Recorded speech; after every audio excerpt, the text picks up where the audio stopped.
मेरे प्यारे हिंदी के प्रतियोगी अभ्यर्थियों, हिंदी वाग्धारा चैनल में आपका स्वागत है। ये आशा करते हुए कि आप इन श्रृंखलाओं के प्रश्नों का अध्ययन ज़रूर कर रहे होंगे, क्योंकि ये सारे प्रश्न किसी न किसी परीक्षा में 1-2 बार, कई बार पूछे गए हैं। तो आप इनका शुरू से अंत तक ज़रूर अध्ययन करें, जिससे आप अधिक से अधिक पूर्णांक और अंक को प्राप्त कर सकें। आइए अपने अगले श्रृंखला के पहले प्रश्न की शुरुआत करते हैं। व्याकरण को जानने वाला वाक्यांश का एक शब्द है। वैयाकरण, व्याकरणिक दोनों कोई नहीं। तो व्याकरण को जानने वाला वैयाकरण होता है, इसलिए विकल्प ए हमारा सही हो जाता है। प्रश्न नंबर 2, अल्प प्राण है। अल्प प्राण है ए मिच्चा, बी धा, सी धा, डी भा। अल्प प्राण को आप जानते हैं किसी भी वर्गीय व्यंजन के पहला, दूसरा, पहला, तीसरा और पांचवा वर्ण जो होता है अल्प प्राण का, वो होता है और प्लस अंतस्थ होता है। और महाप्राण जो है दूसरा और चौथा और प्लस ऊष्म होता है। तो अल्प प्राण किसी भी वर्ग का पहला, तीसरा, पांचवा जो होगा अगर इसमें, तो वही अल्प प्राण है। तो चा है, था जो है महाप्राण है, सी धा ये भी चौथा होने के कारण महाप्राण है, भा ये पवर्ग का चौथा होने के कारण ये भी महाप्राण है। तो इसमें मिला हमें चा, किसी भी वर्ग का प्रथम, तृतीय, पंचम अर्थात चा अल्प प्राण है। प्रश्न नंबर 3, अघोष व्यंजन है ए चा, बी दा, सी ना, डी भा। तो अघोष व्यंजन को हम जानते हैं किसी भी वर्ग का पहला और दूसरा प्लस तीनों सा। तो आप याद भी कर लेते हैं 1 2 सा सा सा। तो पहला और दूसरा, तो इसमें जो है दूसरा केवल पहले दूसरे में से केवल ए मिल रहा है था, इसलिए यही अघोष व्यंजन होगा। प्रश्न नंबर 4, विपरीत स्वर है ए आ, बी ई, सी ओ, डी री। तो विपरीत माने विपरीत का शाब्दिक अर्थ होता है खुला हुआ, जिसके उच्चारण में हमारा मुंह पूरी तरह खुला रहता है, वो एक ही स्वर होता है विपरीत आ, इसलिए बड़ा विकल्प ये हमारा सही हो जाएगा आ। ई, उ और री ये समृद्ध स्वर में आते हैं, इसलिए ये नहीं है। प्रश्न नंबर 5, अर्ध समृद्ध स्वर है ए ओ, ई, उ रे। तो जैसा हम जानते हैं ई, उ और रे ये पांचों हमारे जो हैं समृद्ध स्वर में आते हैं, और अर्ध समृद्ध स्वर में केवल ए ओ आता है, इसलिए विकल्प ए सही हो जाएगा, ए ओ। प्रश्न नंबर 6, पाप पुण्य में समास है ए द्वंद्व, बी द्विगु, सी तत्पुरुष, डी कोई नहीं। तो पाप पुण्य, धर्माधर्म, लाभालाभ ये सब जो है हमारे द्वंद्व समास में आते हैं, और द्वंद्व समास के तीनों भेद इतरेतर, समाहार और वैकल्पिक में, यह वैकल्पिक में आता है जिसमें एक दूसरे के विलोम जैसे शब्द होते हैं, विलोम होते हैं, इसलिए ये द्वंद्व वैकल्पिक द्वंद्व में होने के कारण द्वंद्व का एक विभेद है, इसलिए द्वंद्व समास में जाएगा पाप पुण्य, धर्माधर्म, लाभालाभ। प्रश्न नंबर 7, उत्पत्ति के आधार पर शब्द भेद हैं 4, बी 5, सी 3, डी 2। उत्पत्ति स्रोत या इतिहास के आधार पर आप जानते हैं तद्भव, तत्सम, देशज, विदेशज ये आपके 4 होते हैं, तो विकल्प ए हमारा सही हो जाएगा 4। रचना या बनावट के आधार पर शब्द भेद हैं। तो रचना या बनावट के आधार पर भी आप पढ़ते हैं रूढ़, यौगिक और युगरूढ़। तो विकल्प ए 3, बी 4, सी 5, डी 6। तो रूढ़, यौगिक और युगरूढ़ 3 भेद हैं, इसलिए विकल्प ए हमारा सही हो जाएगा 3। प्रश्न नंबर 9, अर्थ के आधार पर शब्द भेद हैं ए 3, बी 4, सी 5, डी 6। तो अर्थ के आधार पर शब्द भेद हमारे होते हैं 4 मुख्य, एकार्थक, अनेकार्थक, समानार्थी, विलोमार्थी। होते तो दूसरे और भी हैं, लेकिन 4 ही मुख्य इसमें माने जाते हैं, और 4 को आयोग भी मानता है, इसलिए विकल्प भी सही हो जाएगा 4, एकार्थी, अनेकार्थी, विलोमार्थी, समानार्थी। विलोमार्थी विपरीतार्थी, और पर्यायवाची का पर्याय होता है प्रतिशब्द या समानार्थी। प्रश्न नंबर 10, रूप के या व्याकरणिक आधार पर शब्द भेद हैं। ए 2, बी 3, सी 4, डी 5। तो रूप, व्याकरणिक या प्रयोग के आधार पर हमारे जो हैं दो भेद होते हैं, विकारी और अविकारी। तो विकल्प ए सही हो जाएगा, 2, विकारी और अविकारी। प्रश्न नंबर 11, समास के भेद हैं। ए 4, बी 5, सी 6, डी 7। सामान्य रूप से हमारे समास के 6 भेद माने जाते हैं, इसलिए विकल्प सी सही हो जाएगा।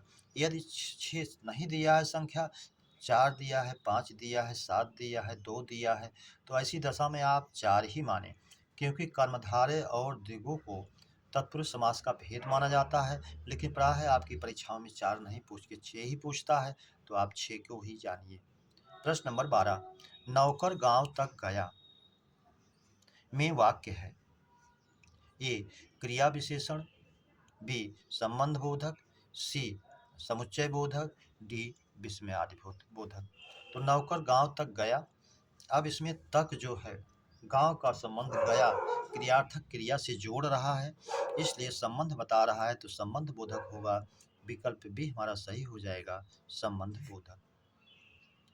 प्रश्न नंबर 13, तकरीबन कैसा निपात है। ए तुलना बोधक, बी अवधारणा बोधक, सी आधार बोधक, डी नकारार्थक। तो नकारार्थक नहीं है, यदि नहीं जी नहीं होता तो नकारार्थक होता। आधार बोधक भी नहीं है, यदि जी आदि होता तो आधार बोधक होता।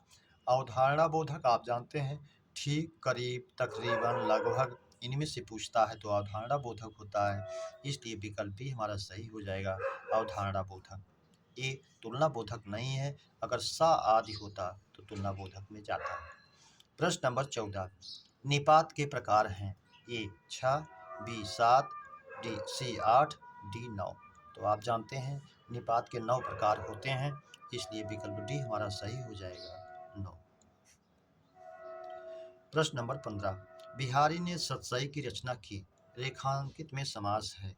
ए तत्पुरुष, बी कर्मधारय, सी द्विगु, डी बहुरी। सतसई सप्तशती जिसका तत्सम होता है 700 वाली रचनाओं वाली संग्रह, इसलिए द्विगु समास में जाएगा। विकल्प सी हमारा सही हो जाएगा, द्विगु। प्रश्न नंबर 16, अशुद्ध तद्भव है, अशुद्ध तद्भव तत्सम युग्म है। ये ईंट का इष्टिका सही है, इष्टिका के ना होने की दशा में इसिका दिया रहे तो वो भी आप सही माने, लेकिन प्रायः इष्टिका ही पूछता है, इसलिए आप इष्टिका को ही जानते रहें। बी मिट्टी या मृत्तिका, ये भी सही है। सी लकड़ी का लघु तत्सम होता है, ये भी सही है। डी ककड़ी का मरकरी, ये अशुद्ध है, ककड़ी का तत्सम करकटी होता है और मकड़ी का तत्सम मरकटी होता है, अशुद्ध है, विकल्प डी। प्रश्न नंबर 17, अशुद्ध विलोम युग्म है। ए कृष्ण का श्वेत सही है, बी आगामी विगत आने वाला बीता हुआ, ये भी सही है। सी हास्य रुदन हंसना रोना, ये भी सही है। डी आदृत सादृत, आदृत आदर किया हुआ, सादृत आदर के साथ, दोनों एक दूसरे के पर्याय हैं। अगर आदृत का विलोम अनादृत होता या तिरस्कृत होता तो ये भी सही होता, इसलिए अशुद्ध है, विकल्प डी। प्रश्न नंबर 18, रचना के आधार पर शब्द भेद और वाक्य भेद हैं। रचना के आधार पर शब्द भेद आप जानते हैं, रूढ़, यौगिक और योगरूढ़। विकल्प ए है 3 3, बी 2 2, सी 3 4, डी 4 5। तो रचना के आधार पर शब्द भेद 3, रूढ़, यौगिक और योगरूढ़, और रचना के आधार पर वाक्य भेद 3, सरल, संयुक्त और मिश्र। तो दोनों 3 3 हैं, इसलिए विकल्प ए सही हो जाएगा, 3 3। प्रश्न नंबर 19, कमल, तालाब, आकाश, तलवार अनेकार्थी है किसका। पुष्कर, हंस, गो, कीलाल। तो कीलाल नहीं है, इसलिए कि कीलाल का रक्त होता है, जल होता है, मधु होता है, अनेकार्थी शब्द है। गो ये भी नहीं है, इसका अनेकार्थी गाय, किरण, इंद्री, स्वर्ग, पृथ्वी होता है। हंस ये भी नहीं है, सूर्य, एक पक्षी, शिव, विष्णु, ये सब होता है, इसलिए ये भी नहीं है। ए पुष्कर, पुष्कर का जानते हैं, कमल, तालाब, आकाश, तलवार ये सब होता है, इसलिए विकल्प ए हमारा सही हो जाएगा, पुष्कर। प्रश्न नंबर 20, मदनारी पर्याय है शिव का, अनंग का, इंद्र का, विष्णु का। तो मदन माने कामदेव होता है, आर्य माने शत्रु। कामदेव के शत्रु जो हैं वही पर्याय होगा, अर्थात भगवान शिव, क्योंकि भगवान शंकर ने इन्हें मदन को, कामदेव को जला दिया था, इसलिए इनको मदनार कहा गया। प्रश्न नंबर 21, गजास से पर्याय है ए गणेश का, बी वरुण का, सी इंद्र का, डी शिव का। गजास हाथी के समान, आस माने होता है मुख, हाथी के समान मुख है जिसका, अर्थात गणेश, इसलिए विकल्प ए सही हो जाएगा, गणेश। आस का शाब्दिक अर्थ आप जानते रहें, जहाँ भी आए वो मुख का पर्यायवाची होगा। दशास से, 10 है आनंद जिसके, 10 है आस से जिसके रावण हो जाएगा।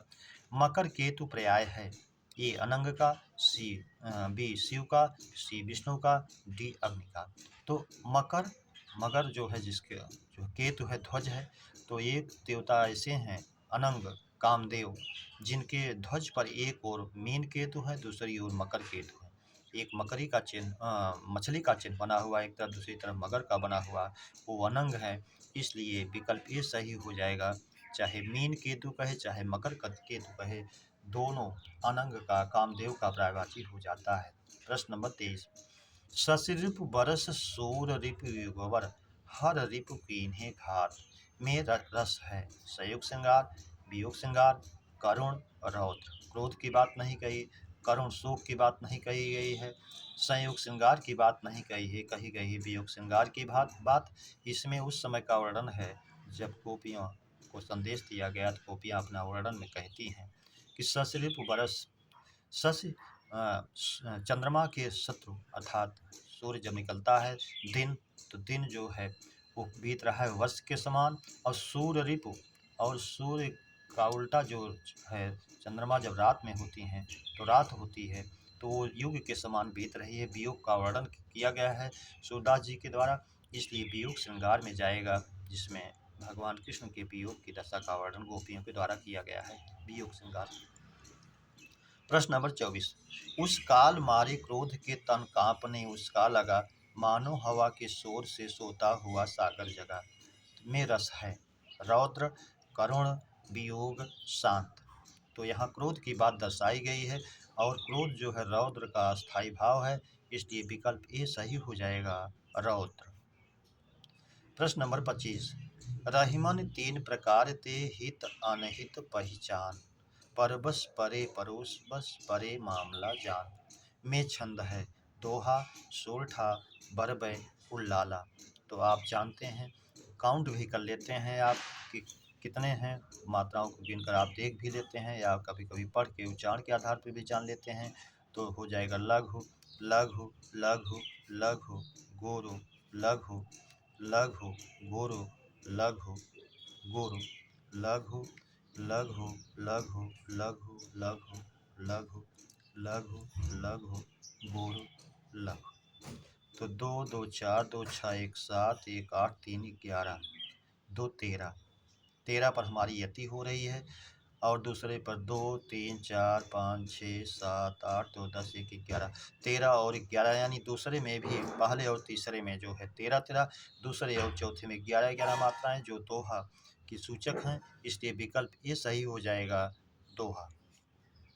प्रश्न नंबर 26, निम्न में शब्दालंकार के भेद नहीं है, कोई ऐसा है अलंकार जो शब्दालंकार का भेद नहीं है। ए यमक, बी अनुप्रास, सी श्लेष, डी रूपक। तो हम जानते हैं अनुप्रास, यमक और श्लेष, वक्रोक्ति, विवक्षा, ये सब जो है शब्दालंकार के भेद हैं। रूपक जो है अर्थालंकार का भेद है, इसलिए विकल्प डी सही हो जाएगा, रूपक। प्रश्न नंबर 27, सुरेश बच्चों को दौड़ाता होगा, में काल है, ये संदिग्ध वर्तमान, बी संदिग्ध भूत, सी सामान्य भूत, डी कोई नहीं। सुरेश बच्चों को दौड़ाता होगा, ये संदिग्ध वर्तमान की बात की जा रही है, इसलिए इसमें संदिग्ध वर्तमान हो जाएगा, विकल्प ये सही हो जाएगा। अगर ये होता सुरेश बच्चों को दौड़ाया होगा, तो या होगा, ये होगी, ये होंगे, भूतकाल की बात हो जाएगी, तो इसमें संदिग्ध भूत हो जाता। प्रश्न नंबर 28 समता सूचक चिन्ह है। ए पहला अल्पविराम का है, बी बराबर किया गया है समता सूचक का है, इसलिए विकल्प बी ही सही हो जाएगा। सी अर्धविराम है, डी उपविराम का चिन्ह है। प्रश्न नंबर 29 विराम चिन्ह में आप जानते हैं कांता प्रसाद गुरु जी ने विराम चिन्हों की संख्या 20 मानी है, जिनमें और कभी कभी ऐसा पूछता है कौन सा ऐसा विराम चिन्ह है जो हिंदी का स्वयं का है, तो उसका अपना स्वयं का है पूर्ण विराम, जिसको उसने अपनी माता संस्कृत से लिया है, इसलिए वो उसका माना जाता है। प्रश्न नंबर 29 हुतभुक पर्याय है। ए अग्नि, बी सूर्य, सी जल, डी वायु। हुत भुक हुत आहुति को भुक माने खाने वाला भोजन करने वाला, आहुति का भोजन करने वाला कौन है, तो आहुति कहाँ दी जाती है अग्नि में, इसलिए विकल्प ए ही हमारा सही हो जाएगा अग्नि। भूख शब्द जहाँ भी आए उसको खाने वाला आप माने, तब आप अन्य शब्दों को भी बना सकते हैं, जैसे अहिभुक सांप को खाने वाला, तो हो जाता है वो मोर का, या नहीं है तो गरुड़ का हो जाता है पर्यायवाची। प्रश्न नंबर 30 ककड़ी मकड़ी का तत्सम है। करकटी, मरकटी, ककरी, मकरी, सी दोनों, डी कोई नहीं। तो ककड़ी का तत्सम करकटी होता है और मकड़ी का तत्सम मरकटी होता है, इसलिए विकल्प ए हमारा सही हो जाएगा। प्रश्न नंबर 31 शुद्ध वर्तनी का शब्द है। ए अहिल्या अशुद्ध है, अहल्या होता तो शुद्ध होता। बी कवियत्री अशुद्ध है, कवयित्री होता तो ये भी सही होता। सी वाल्मीकि अशुद्ध है, अगर वाल्मीकि होता काफी छोटी की मात्रा होती तो ये भी शुद्ध होता। डी आनुषंगिक पूर्णतया शुद्ध है, जिसको वाक्यांश में भी पूछा जाता है, किसी बड़े कार्य के साथ थोड़े प्रयास में दूसरे कार्य का भी हो जाना वाक्यांश का एक शब्द बनता है। आनुषंगिक जानते रहे परीक्षाओं में कई बार पूछा जाता है, वर्तनी शुद्धि में भी इसको पूछता है। प्रश्न नंबर 32 अशुद्ध वाक्य है। उन्होंने देश हित सर्वस्व न्यौछावर कर दिया, उसने देश की रक्षा करने का संकल्प किया। शिक्षक ने प्रश्न किया वह रविवार को आएगा, तो वह रविवार को आएगा ये पूरी तरह शुद्ध है। अशुद्ध होता तब कि जब रविवार के दिन आएगा जोड़ देता तब। शिक्षक ने प्रश्न किया शुद्ध है, अगर ये होता शिक्षक ने प्रश्न पूछा तो अशुद्ध हो जाता, क्योंकि प्रश्न किया जाता है संकल्प किया जाता है, तो इसलिए शुद्ध है। उसने देश की रक्षा करने का संकल्प किया, सही है, अगर संकल्प लिया होता तो अशुद्ध हो जाता। उन्होंने देश हित सर्वस्व न्यौछावर कर दिया, तो यहाँ वर्तनी शुद्धि की अशुद्धि है, न्यौछावर दिया है, अगर न्यौछावर होता एक मात्रा होती वो की केवल, तो ये भी शुद्ध होता, इसलिए विकल्प ए हमारा अशुद्ध है। मेरे प्यारे बच्चों, इस श्रृंखला के प्रश्नों की भी चर्चा पर चर्चा हम लोगों ने विधिवत किया। उम्मीद करता हूँ इस श्रृंखला की चर्चा पर चर्चा आपको बेहतर लग रही होगी, तो इस श्रृंखलाओं को आप अपने मित्रों को सब्सक्राइब लाइक और शेयर जरूर करें। इसी उम्मीद और अपेक्षा के साथ आप सभी को हृदय से धन्यवाद। अगली श्रृंखला के मिलने तक जय हिंद।